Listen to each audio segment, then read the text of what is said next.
familiar names there coming in, everyone.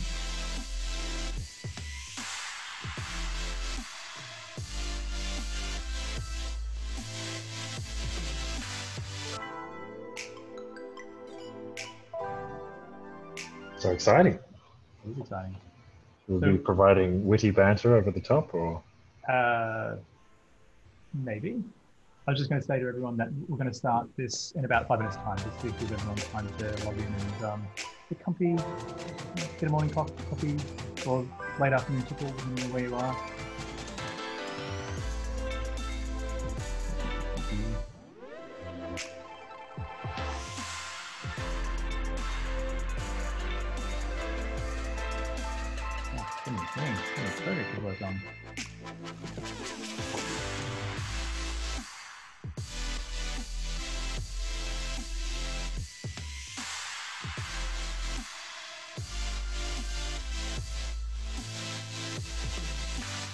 Ben, I'm quite impressed that you took the time to build an actual reconstruction of the set and color scheme to put behind you. Yes. For this webinar. Look, surprisingly, they had all the parts over here in Canada, but yeah. It's pretty cozy. Yeah, it's amazing. It's a very big room you have there to fit that massive corridor in. Yes, and the door actually leads to a whole city inside of this one bedroom condo. You're so dedicated. Yeah.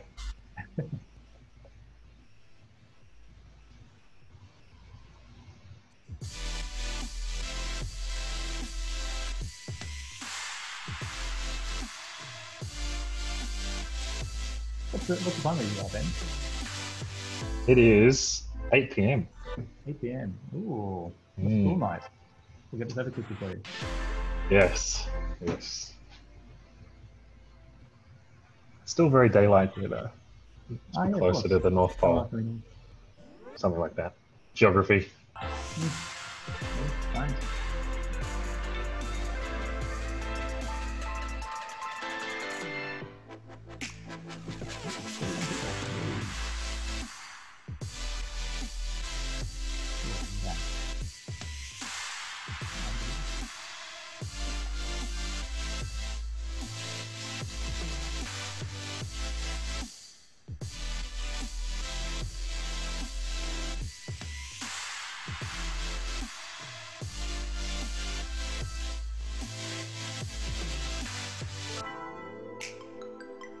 Oh. Little cameo in there. Coming in there.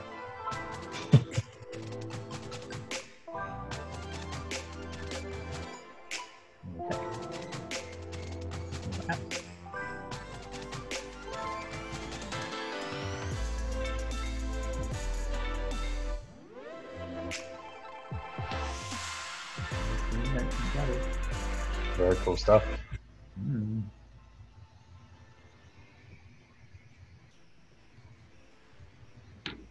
Water. To stay hydrated during webinars is important. Oh yeah, that's when I got my water.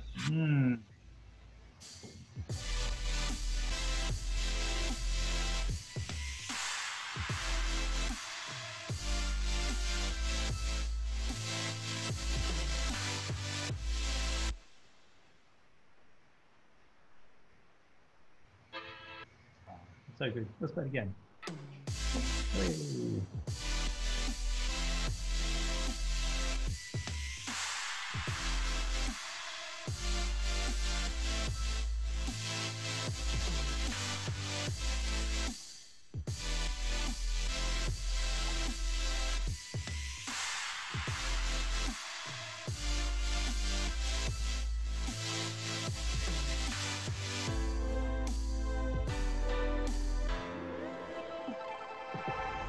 Here we go.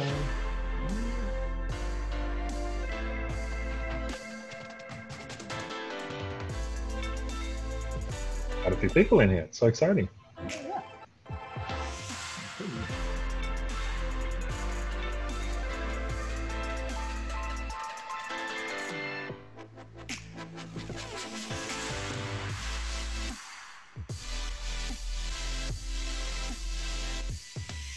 it'll probably be playing a little bit choppy because thanks to Zoom stuff. If you want to do this in nice high quality, if you just search for UTS ALA civils, you'll find a few of these videos that we've made one for each year to take us for that project.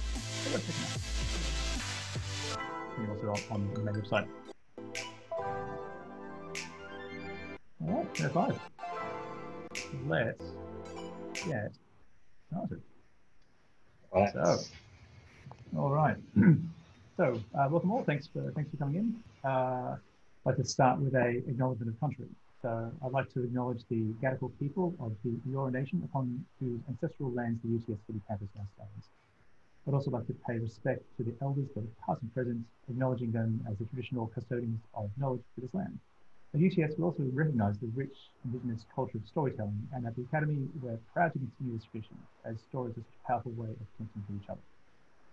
All right, so welcome all. So I'll go through who we are. So my name is Estela. I'm the VFX Lead in residence here at ALA, and I am Ben Skinner. I was a student at the ALA, and then I kind of worked there, and now I'm in Toronto, Canada, at Tangent Animation, working in Pipeline. and so this webinar, we try and have a theme of sorts for each webinar we do. And so we thought with this one, we'd talk about international career opportunities within this industry and how the MAV can help. So let's move on to just a little bit of the usual overview of who we are and what we do. Usual preamble, we will be recording this. So people on the webinar side, you won't be seen or heard, so don't worry about that, but we will be answering your questions as part of this recording. So if you're uncomfortable with that, let us know, but should be fine, yeah? Okay, cool. All right. So, of course, that's how you ask questions on Zoom. Looks like people have already started to work with that, which is awesome. So use that a Q&A box. All right, so let's get going. So let's do that little intro again. Here's us. Ooh, I never liked that picture. So I'm Estela. I'm the visual effects lead here at UTS ALA, and Still the Pipeline Technical Director at Tangent Animation in Canada. What a beautiful profile photo that is. One of my best. So what we're going to be talking about. So a bit of an overview of who we are and what we do, some of the projects we've worked on, and some of the career opportunities for this industry and how ALA can help you get there, and of course a Q&A. So let's move on. So what is the UTS ALA? So I always call it the UTS ALA. Let me make that full screen. That didn't go so well. All right, so UTS ALA. So we are a collaboration between UTS and the animation studio Animalogic, that's based here in Sydney. We were set up to recognize, we kind of recognized that there was a gap in the industry where a lot of students were finding it difficult to find work, and at the same time, a lot of studios, not just Animalogic, but in Australia and around the world, were finding students didn't quite have the skills required to get a job in industry. We decided that we would set this up to try and strengthen our local talent pool, and also not just focusing on the visual effects side for film and TV, but also trying to anticipate what's coming up next. So we do a lot of work in virtual reality and augmented reality and other sort of emerging tech spaces. Probably the biggest part of what the Academy does is the Masters of Animation and Visualization, which we call the MAV for short. So it's a 1-year accelerated Masters. Most Masters tend to be 1.5 to 2 years. We try and fit that into 1 year. And a big feature of what we do here is that we try and run this as much as we can like an actual studio. A line that we hear a lot from our graduates is when they drop into an actual studio, they say, oh, this feels just like it was at the MAV. Ben, back me up on that. I mean, that's one of the best things I kind of got out of it. It was that real world kind of environment. And like, it wasn't something that I was expecting to be one of the bigger things, but just being there kind of full time on campus, was really good. And it's kind of, as I've then transitioned into work over here, it's felt like home almost, like it's just kind of mapped up really well. Awesome. And so part of that is that we are very much a learning by doing. So we've had a few people sort of come in the first month or two, kind of saying, so when did the Maya classes start? When did the Nuke classes start? And we don't really do that. We just jump straight into making a short film, making projects, pitching work, and people learn by doing. The other big aspect of the work we do here is that it is collaboration. So a lot of people coming in from other courses will have, they'll have done team projects involving, say, 4 people, 5 people, which really, when you're working in a studio, you're working in a team of 30, 40, 100, 200 people. It's big, big teams. And so here, for the first semester, when we start to work on our short films, we'll have the entire cohort working together on the one films, and people get used to that intense collaboration process. We run this like a studio, so we don't just use kind of sort of simplified versions of the Python software. We go to the same toolkit, the same technology as used at most studios. In fact, in some cases, because we can, I guess, move fast and break things, we can almost jump ahead of what the industry does. So a good example is some of the technology Ben was working on and pioneered, which was using Pixar's USD technology, which was only really used in Pixar and a little bit at some studios. And when Ben studied with us in 2018, he helped develop a whole pipeline based around USD. And now we're seeing a lot of other industry studios coming up to meet us with that. And in fact, you can probably hint at the work we're doing now at Tangent, Ben. I can. It's definitely funny that we were kind of working on it in 2018. And as a team, we were like kind of putting out some YouTube videos. And now kind of, as I'm in the industry, people have watched those early things that we were doing. And it's, a lot of the other graduates, as they've gotten into roles specifically with Pixar's universal scene description, it's like, hey, can you help me on that thing? And then they're like, oh, sure. And it's turned out quite well. And I just saw Mohammed asked a question as well, and it's just kind of about how studio experience for new hires, and it kind of maps into what we were just talking about. And one of the big things for me choosing to do the MAV was that at the end of the year, not only did I have a master's, but I had 1 year of industry experience equivalents that kind of mapped up. Yep. Oh, sorry, you finished talking. Cool. In terms of the industry lead components, the 3 leads we have at the moment, we've all been doing this for a while. I think we worked out how long we've worked in the industry, and it's like something like about 300 years in dog years of industry experience. So it's a lot of years. I almost don't want to count it, but I've been doing this for about 20 years. I think Dan's been doing this for maybe 12, 15. Alex has been doing it for about 20 to 25 years as well. We've been doing this for a while.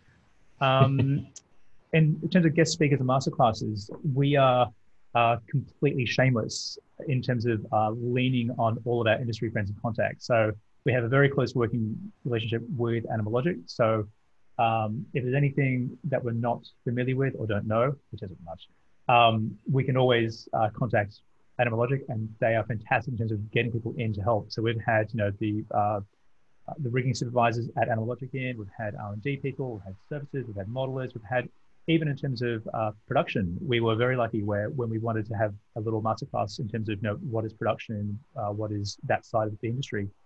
We didn't just get one, but we got 3 top line producers from Animalogic in to have a chat and talk about the work. It's fantastic. Global industry exposure. So not only do we source people from Animal, but we get people from around the world in. So we've had guest speakers from Framestore, from Epic, from all kinds of places.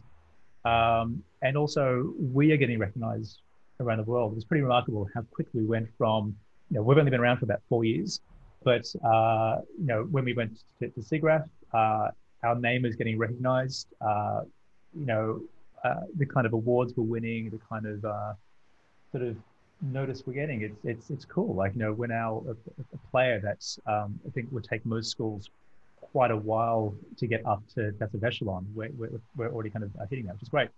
And as I mentioned before, we don't just work on film, but we really want to try and get people ready for not just film and VFX, but for anything involving visuals. So we do quite a lot of AR and VR work. We do a lot of real-time work. We do some data viz work. We want people just to be ready for any kind of experience of making visuals for any kind of medium. But sliding sideways a bit into what Ben will be talking about, it's a pretty common misconception that this industry is only for animators and modelers, and it's not that at all. I always like to say that this industry, there is a spectrum of skills required. And so down one end, you might have pure, say, artistic people, like say concept artists, and right down the other end, you've got pure R&D coders and developers. But in the middle is a spectrum of all these different kinds of roles that have a different ratio of artists versus technical. We have, and so we try and develop a strong coding background here. So, and we try and give everyone as much exposure to that side as they want. So we've had people come in from a pure computer science background, and they drop in and they learn what it is to be what's called a technical director in this industry. Maybe Ben, you want to talk about a bit about your experience and how you fell into your roles here? Yeah, sure. So my background kind of was that technical side of things. I studied a Bachelor of Programming at kind of an Australian college called the Academy of Interactive Entertainment, and got my degree with the Canberra Institute of Technology. And I kind of came out of that with, good solid programming skills and a kind of a love for creating things and being creative. And I kind of came to the MAV and I was like, this kind of degree would be kind of perfect at kind of extending those skills to something that can become a little bit more, transferable into the industry.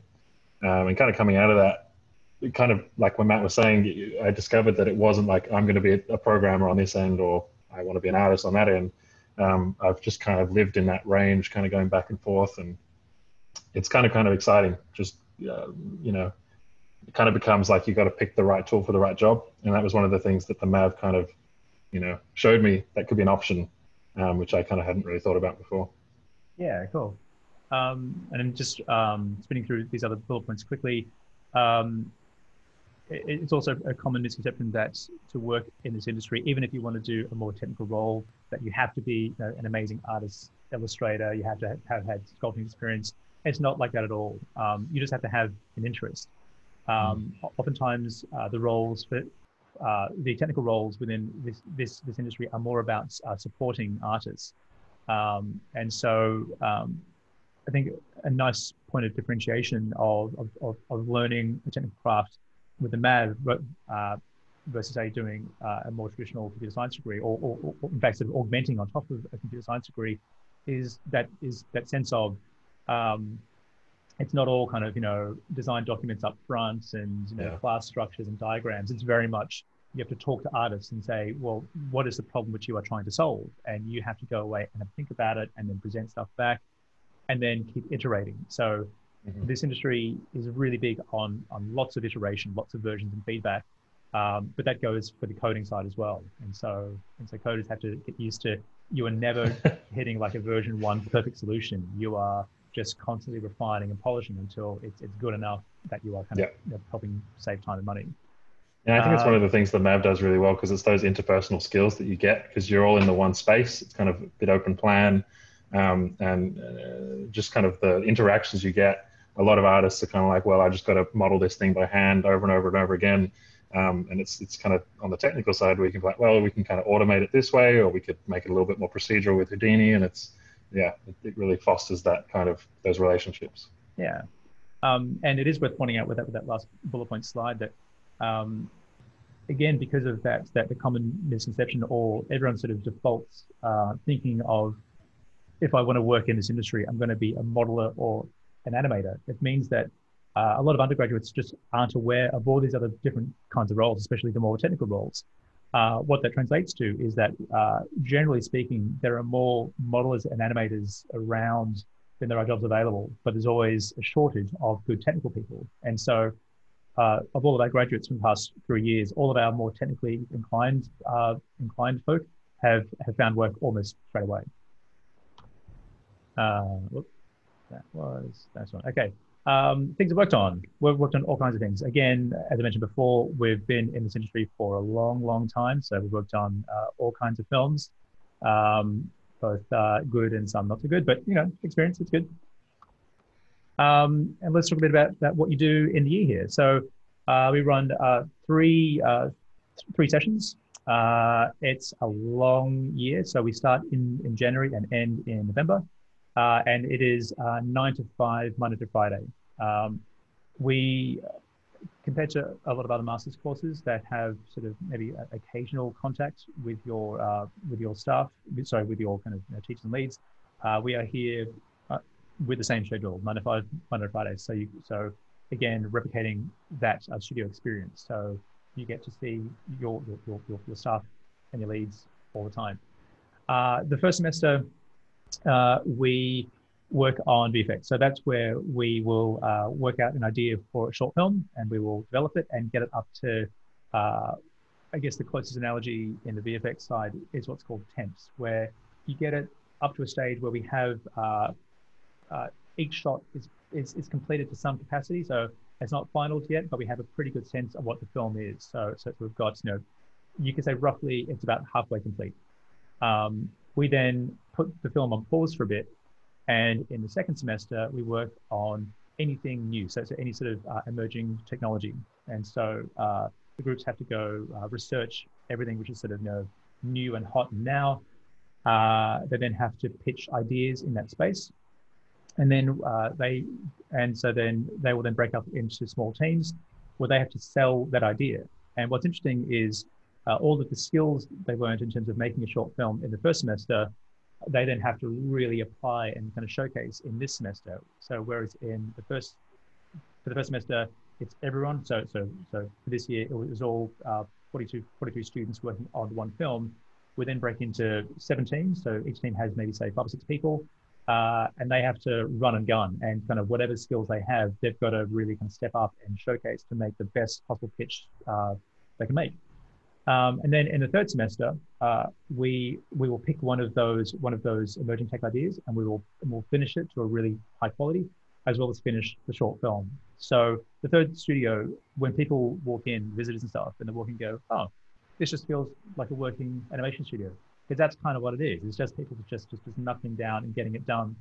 And then we race for the finish line, which is around the end of November, and we have a big showcase party, and that's it. We're done. What was your memory of that year, Ben? Look, it got intense at times, but it was all very fulfilling, and it was never more intense than I could handle. And it was kind of at every point where there might have been like a faltering of like, I don't know what to do. The leads were like always there to guide and then give kind of experience and some context to it all. And I think just being in the same boat with the whole cohort, it created relationships that I still have even today.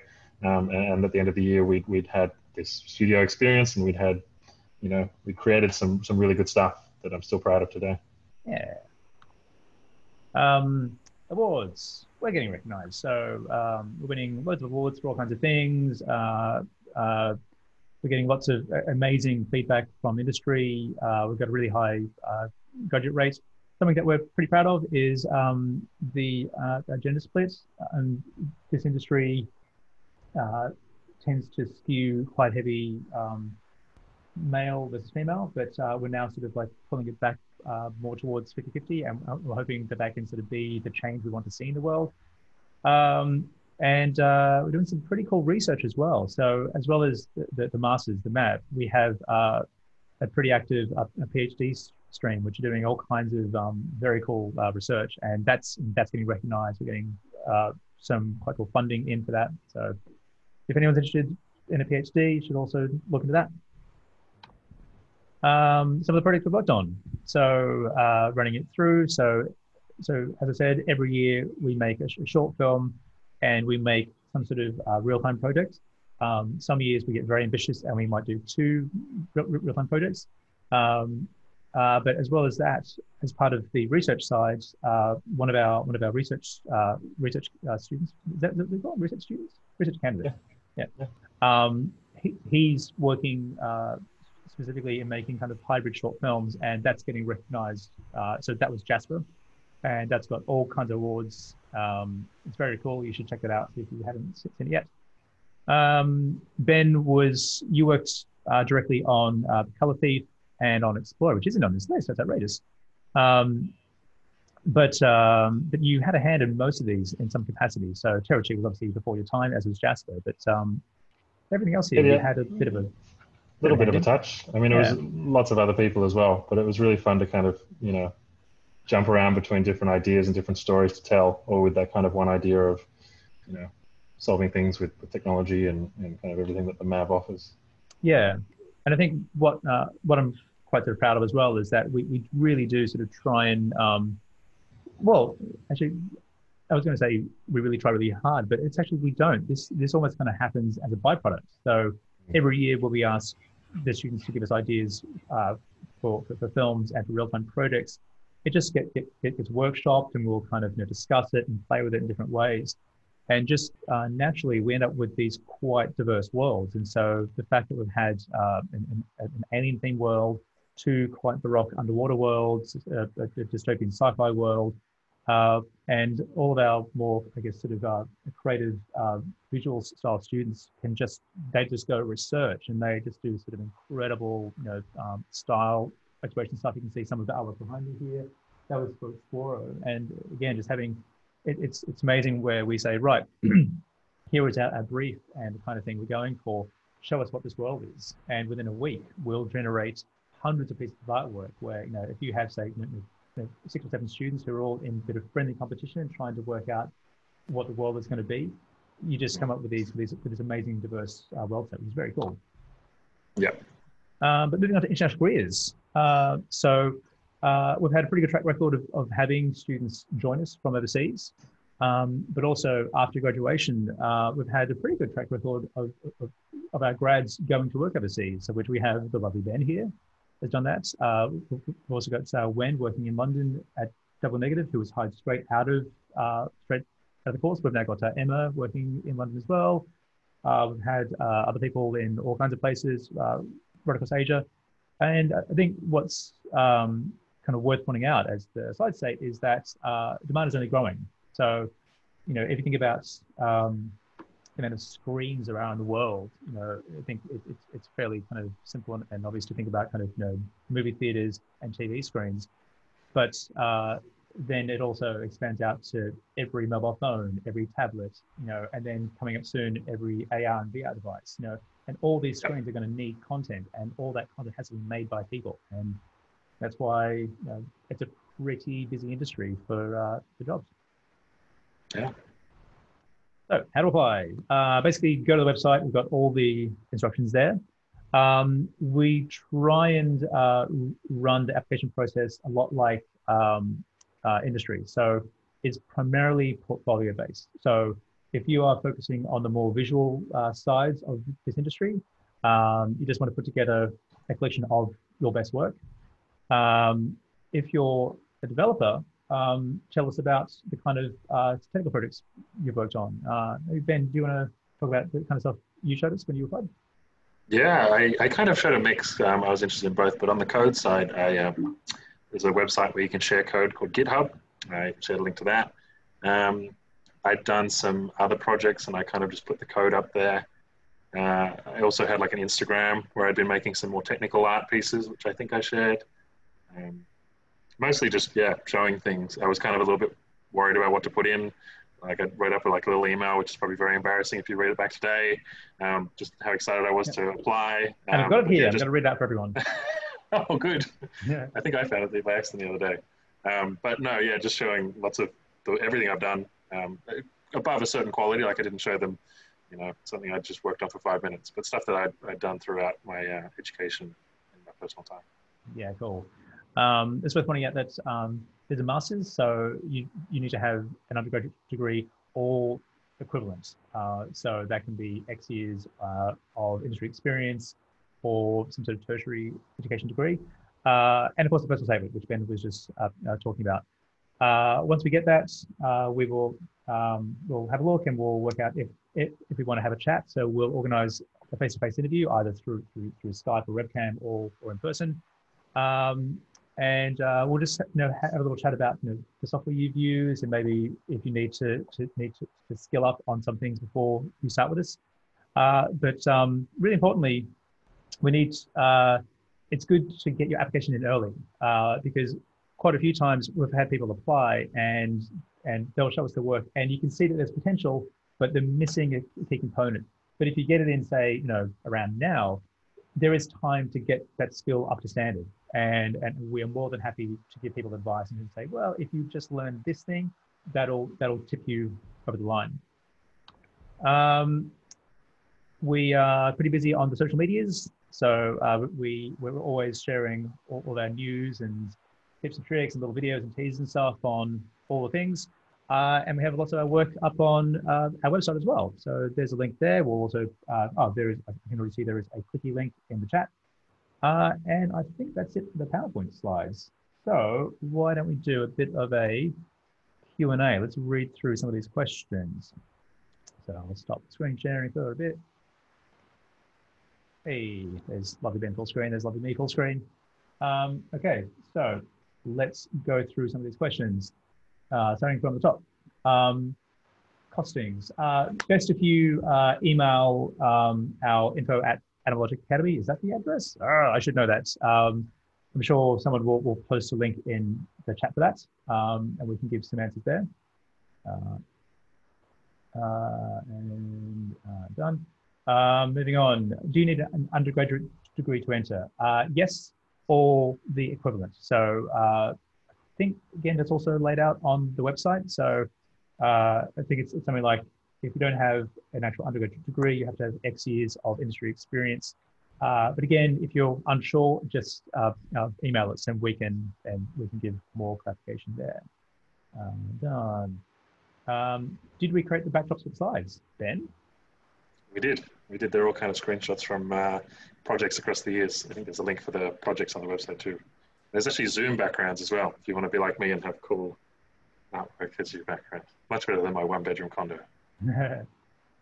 Excellent. So Brian asks, when the whole cohort works on that one short film, how the roles dispersed and delegated? That's a great question. So the high level, I guess, kind of point for the course, which we then sort of work backwards from there, is that we try and take people's best skill they have, and we're then going to raise that up to industry standard. So because the course is only 1 year, we just don't have time to train people up from scratch. So with that in mind, when we interview people, we ask them, okay, so what is your best skill? It should be evident from their portfolio or from their statement. But we will just ask, what do you want to do? What kind of role do you see yourself doing in 5 years' time? And so people might say, oh, I want to be a modeler or a surfacer or a rigger or whatever it is. So we set that down. But what we also do is in the first couple of weeks, we run a little skills mapping session where we have everyone try everything. So on a Monday, we might have everyone do a storyboarding and a concept art session. And then on the Tuesday, we'll do a modeling and a servicing session. And then the Wednesday, we do a rigging and so it goes. So we run through the entire pipeline. And what's interesting from that is some people have never touched effects or have never touched coding, and they suddenly realize, oh, this is actually quite intriguing, and they find that that they might be better at that than they thought they were. And other people who thought that they were really good at modeling find, oh, actually not as good at that as I thought I was. And so based on that, we can then quickly get a sense of what is the total skill set for the cohort. And then we can then help sort of steer the idea for the project. And so as we're kind of getting all the students to pitch ideas, we'll constantly be thinking, okay, how do we do, if we were to go that particular idea, how do we keep everyone busy for the year? So the leads are constantly load balancing. We're trying to work out how to keep it all sort of efficient and everyone humming, as well as everyone kind of learning the skills that they want to learn. Is that enough of an answer? What do you think, Ben? I think so. I mean, yeah, when I came in, I had, what I was trained in and then kind of where I wanted to go. And it was definitely kind of that balance. I think there's actually good training into the industry because I mean you don't always get to work on exactly what you want to work on, but ALA and the MAV did a really good job at kind of trying to cater for all those things. And by the end of it, I had kind of touched almost everything I'd wanted to, which kind of then just cemented more in my head that I wanted to do it all, Yeah. or at least something in between. Cool. All right. Ah, there's a question for Ben. Ooh. Where did it go? There it is. Did I find UTS LA highly regarded in Canada? Were they familiar with the MAV? Yes and no. A lot of people refer to it as the Animalogic University, which is kind of funny. But I kind of read between the lines and like, oh yeah, no, that's exactly where I studied. In particular, our work with USD was recognized, which it's kind of on the technical side, but the way that the MAV works is that everyone gets to touch it and everyone gets to use it. So they were familiar with the videos that we put out, and they'd actually watched those videos when they were implementing the same type of thing themselves. So it was kind of like a big kind of, a tick of approval almost that we're in the right headspace and, up to professional standards. And other than that, everyone had kind of heard of Animalogic and they'd heard of Australia, obviously, and that there was something kind of going on down there. So yeah, everyone definitely loves Australia, I've found in Canada. They all want to be there. Awesome. Don't blame them. Yeah, why not? Done. Okay, moving on. That's not really a question, it's more of a statement. So we'll move on to that one. Nicolas, do you need to have a UTS Bachelor of Animation to apply to the Masters, or can you have an undergraduate in animation in another university/graduate? Absolutely. Yeah, so it's also worth sort of pointing that it doesn't just have to be an undergraduate in animation. It can be an undergraduate in anything. It's just the way the Masters application process works, as far as I understand. I'm not an academic. That is just a basic prerequisite. But we've had people, like say Ben here, come in with more of a comp sci background. We've had other people from engineering backgrounds, finance backgrounds. I think we've had, fine arts. We've had quite a few. And it doesn't have to be UTS either. No, exactly. Yeah. So we've had lots of people come in from all kinds of fields. Like that one done. Let's move on to just try and do them in time order. Whoa, the ordering keeps jumping on me. Let's go to that one, and let's go to just trying to get from oldest newest 1031. Oh, a question from Nathan. Hey Ben, can you talk more about your work, like the Houdini Blender link you made? Oh. Sure. So at Tangent, if you've heard of Tangent Animation, they made a film entirely in Blender called Next Gen, which is available on Netflix. I'm not paid to promote it. I wish I was. No. Yeah, and so our pipeline is very much based in Blender at the moment, and that's a free software which anyone can download. It's actually the first software I used, which was 3D related. And at the moment, we're kind of trying to that whole USD train and the movement that the whole industry is taking. And USD, or Universal Scene Description, if you haven't heard of it, it's kind of like, a file format. It allows you to export things and take stuff out of something and then import it to something else. If you've used things like OBJ formats or FBXs, getting very technical. But essentially, it saves up, 3D content to be shared and allows it to be more creative and collaborative as well. But Blender doesn't have any of that kind of functionality at the moment. It has a little bit of the export. And so my work has been on making it import stuff, export stuff, and then more particularly, Blender has a render engine.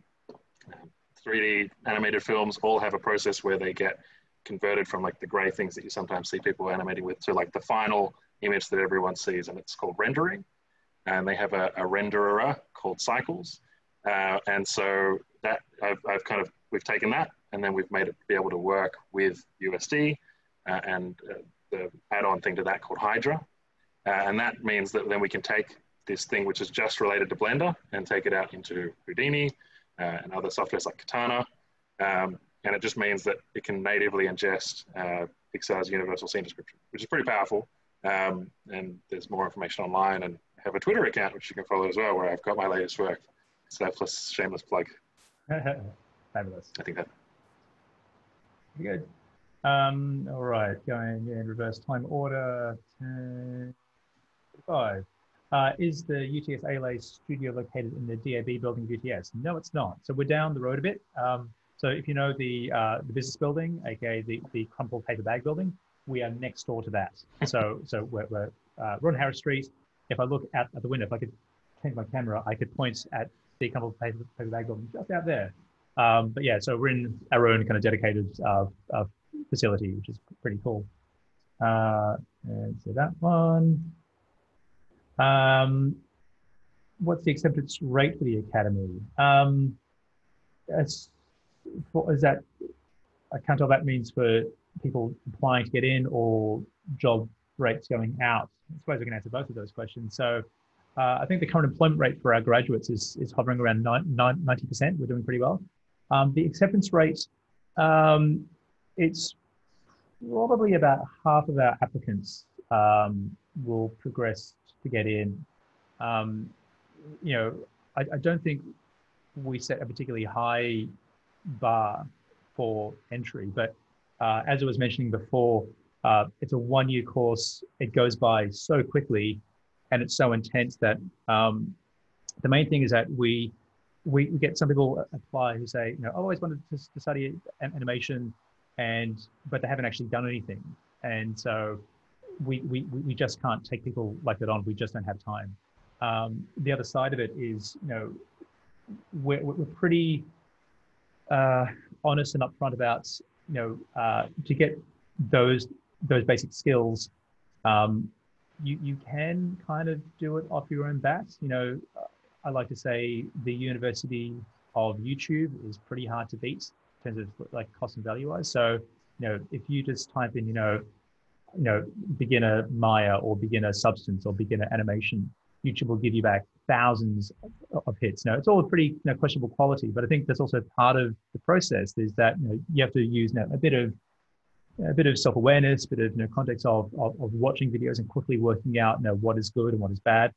You know, we just need to see competency in kind of whatever skill you want to do, so that you can come here and we can take whatever base skill you have and we can really kind of, you know, lift that to a high level.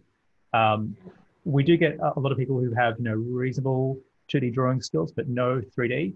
And unfortunately for those people, we just don't have the time. So again, we've had people who have applied early who have, you know, moderate 2D drawing skills, and we said, okay, that's good and admirable, but you really have to show some basic 3D skills. And so if they do that, say, you know, 6 months out, we can say, okay, look at these particular, you know, videos for Maya or for ZBrush. And if they can then show us back that they have some basic competency, that's often enough to get them started with us. So I hope that answers the question there. Done. Moving on. Let's go reverse time again, 10:32. Okay, this is a long question from Jonathan. Hi guys, I work in the events industry, but shut down due to COVID, and I don't think it'll ever be the same again. I wanted to shift to AR, VR to provide users like 40 cinemas in the virtual spaces that may be the way forward, especially as they product launches, for example. Those might be long shots, but it's an area of interest. Has this area been looked at before? Oh, so it's a yes, no question. Yes. The longer answer there is yes, we have. We've done quite a lot of that work here. So, like we're saying, in the second semester, we kind of throw everyone in the deep end of all the real-time technology. So people have to get familiar very quickly with Unity and Unreal and, you know, AR on phones and all kinds of stuff, and just sort of hit the ground running really. And I think what we really sort of try and kind of promote, or my sort of take on it, is we're not here to make people Unity experts or Unreal experts, but just to be comfortable with the idea of, once you learn one 3D package, one piece of digital art creating software, it's a much easier jump into the next one, and then the next one is easier again, the next one is easier again. So if you speak to a lot of people who are in industry, in say like visual effects, and they're working for TV or film, and ask them about kind of real-time stuff, about Unity or Unreal, they get a little bit, that all sounds scary, I don't want to do that. But here we just push people into it, say just have a go, you know, and we will support people as much as we can, just so that they don't get scared of it. And once people kind of dive in, they go, okay, it was a little bit tricky, but now I kind of know the basics of how I can take an animation out of Maya and push it into Unreal, and then from that to then push it to a phone and work with a small group of 2 or 3 people to just make stuff happen. It just opens doors. You just start to think about what you can do with your skill set that you might have before that point thought, okay, I can only do this. I can only make models which are going to go onto a TV screen. But in fact, it can go to a myriad of things. The base skill of making 3D things applies across so many fields. I mean, again, you were there, Ben. You saw a few different applications of that in your time here. I did, and I was just thinking, like, it's one of the things that the MAV does really well is just, it's giving you an environment where you're surrounded by people who are also willing to learn and quite eager to learn, and just showing you not to be afraid of the new technologies, and that it is just kind of, you learn these different tools, and then in the 1 year you might touch lots and lots of different softwares, and you'll just be like, okay, I know a little bit of them now, I know a little bit more than I did before, and then when you go out into the industry, it's like, okay, I'll use this tool for this. So I have, and specifically, just the AR and VR in Studio 2 and Studio 3, we were just able to take risks that big studios can't. And it was also that, I think it was a lot more than just learning Unity or Unreal. It was just learning how to work in a team, and that was learning how to, get the best out of people in the team, and kind of then how to present it, and kind of what bits of that was important. All of those things. All those things. Priscilla asks, is it possible to do this master's remotely for overseas students, or possibly considered in the future? We're considering it for the future. So at the moment, I think a big part of our course is that sense of collaboration. We really want everyone together in a room to understand what it's like to bounce off of people around you. We've been thinking about how we could replicate that if we were to move to an online version. Haven't quite sorted out the finer points of that, but it's definitely something that we're thinking about. So keep in touch. Join all of our social media feeds. When we have something to announce, we'll definitely be telling the world. Not that one done. Sorting out. Okay. Jasper asks, hi, I'm currently doing my advanced diploma at AIE. Very interested in doing the course next year. Hey. Is it okay to just send my share to the UT's email to get feedback on if my skills, or should I just straight up apply? Yes to both. So absolutely, if you just want to get a bit of an overview of where you're heading, absolutely just send it through to the email, and we'll happily take a look and give you some feedback. 1036 from Rabia. Mentioned it's also possible to move on to a PhD. What's the acceptance criteria for PhD? Also, other research projects in partnership with Analogic or other companies? That's a good question. I vaguely know the details. It's probably best to ask on the email address to get more specific info. But from what I understand, you have to put in a proposal of what you want to research. That goes to our PhD advisor, Andrew Johnson. He will analyze it and critique it. And the research projects are not just with Analogic, but with other companies as well. So we've had, I think there was a research thing about the light fields that was done with Animal, but we've had other things which are partnerships with the Australian Defence Force, and other things which are partnerships with the CSIRO, partnerships with, what things have we done? Quite a few things. So yeah, it's basically, it tends to be idea-based first, and then that just becomes a natural organic growth of, this seems to align well with this company, and then we might set up a partnership there. But definitely use the email for details, which I don't know. Do you get to stay on site? Catherine asks. That means, do you get to sleep here? No. Do you get to use the resources after hours? Yes. So we run 9 to 5, but it's a pretty well kitted out space. We've got a pretty amazing render farm, pretty amazing workstations, all the software and all the toys. you'd be mad to not use it. That said, part of our, I guess, sort of trying to get people ready for industry is to get people ready for, kind of, I guess, time management and making sure people can survive. We hear lots of stories about people, studying in other undergraduate courses where, they'll almost be bragging about the fact, I stayed up for 5 days straight. It was like running kind of 3 and nights and, 7 days a week. And you think that's not healthy. So we will, as much as we can, try and sort of get people to work smart, not hard. So, all the work for the MAV should be able to be fit into that 9 to 5 bracket. If people want to stay a couple of hours late to work on their own stuff using our gear, or come in a couple of hours early to do their own stuff, that's fine. Towards the end of the year, we get crunch, the same as most VFX studios get crunch, and people will start to stay a bit later.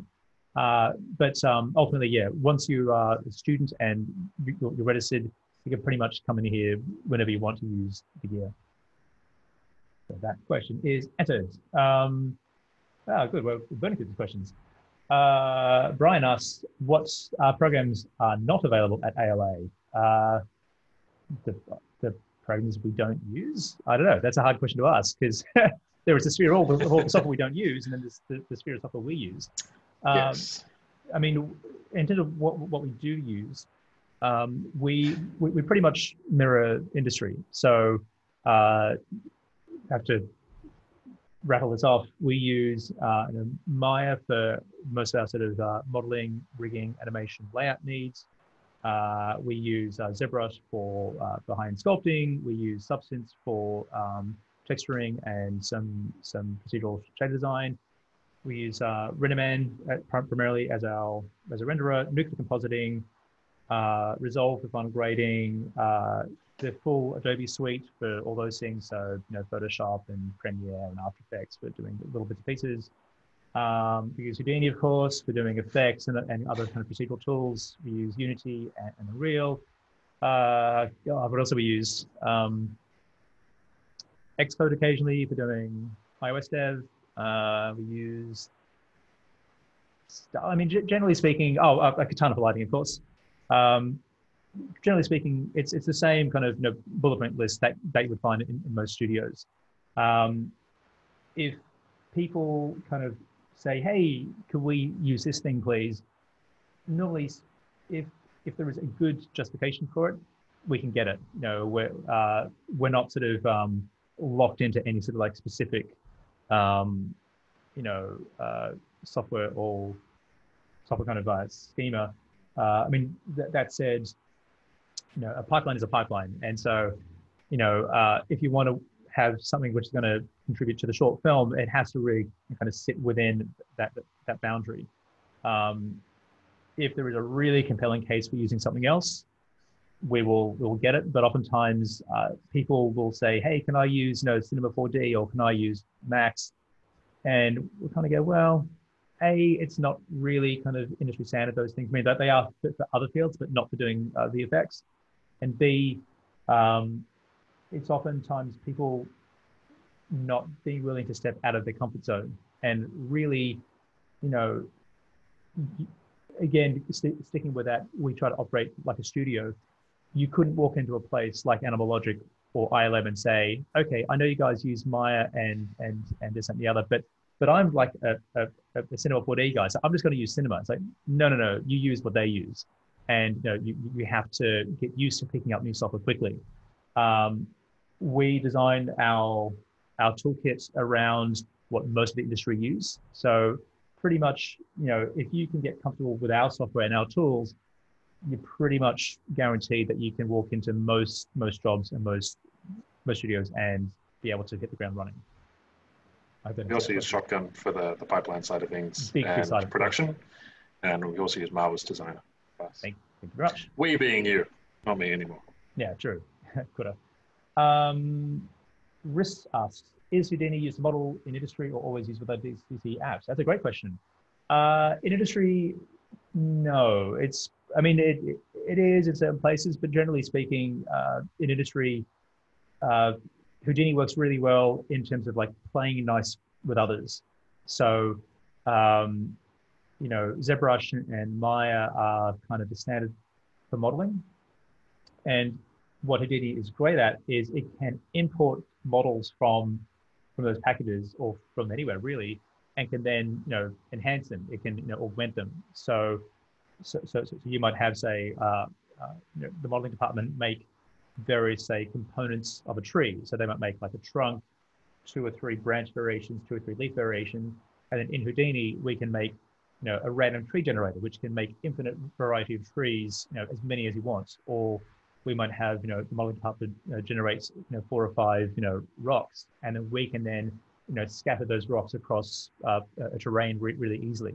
So it's all about being sort of efficient and clever. And so Houdini, it's getting better as a modeling tool, but it's still probably not the go-to tool for modeling. But it's great for ingesting models from elsewhere and doing cool stuff with it. That's it. Alexi asks, aside from animation, does the course cover emerging AR and VR technologies? Yes, it does. So like I was saying before, the entire second semester is all about exploring that stuff and people just getting thrown in and playing with it. And then we will pick 1 idea, maybe 2 ideas from the end of that semester. And in the 3rd semester, we will then take that to a really high standard. If you look on our projects page, you can see lots of our sort of AR, VR stuff we've done. In fact, do you want to talk a bit about the projects you worked on, Ben, when you were with us? Yes. So on the AR side, we created a mobile application which used ARKit, which was kind of an educational tool for kids and teachers to kind of teach history. I give the whole picture, I remember it off the top of my head. But yeah, no, essentially using augmented reality to place ancient worlds into kids' rooms so that they could explore it with their friends. We also had a VR project that year, which was kind of exploring an underground world with just sound light. It was very kind of immersive. We also have, we had another real-time project last year called Samacqua, which was in a data arena, which is a 360-degree screen or a cave environment, which was in real time, and you can kind of go on a submarine exploration through an alien world, which we had some plans for VR components as well. What else did we do? We've done lots of things with the HoloLens as well, and kind of mixing the HoloLens, which is like a headset which you wear and then see the real world, but then with augmented things on top.